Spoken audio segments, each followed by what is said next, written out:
Já mám před sebou dost pravděpodobně nejnáročnější věc v životě, kterou jsem kdy udělal. Jsme ztratili schopnost se nudit. Já jsem přesvědčený, že člověk není konec vývoje. Že se vlastně jako lidstvo vrátíme do té podoby, jako byly takový ty původní kmeny někde v Amazonii. A AI vlastně vyhodnocuje, jak se ten zvuk vrací. 17 GB za vteřinu. Žijeme v time loopu, že se opakuje třeba poslední minuta. Ale jako where is the money pro lidi, kteří do toho investují. Když děláš svůj vlastní model, tak ten nevydělává peníze. Já si nemyslím, že vesmír musí mít nutně nějaký důvod nebo účel nebo tyhle ty věci. Jak i ty vidíš monetizaci jazykových modelů do budoucna? Pokud budeme technologická kolonie, která bude jenom konzumovat něco zvenku a nebudeme to mít pod kontrolou, nebudeme schopni to reprodukovat, to nebude dobrý pro nikoho z nás. Tomáš, já mám pocit, že tady vedle nás sedí obrovská kapacita, co se týče AI. Ty jsi měl možnost teďka poslouchat náš chit-chat.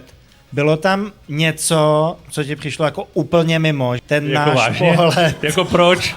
To jsme si mohli říct potom, ne? Jako ale to si řekne zítra v práci, jo?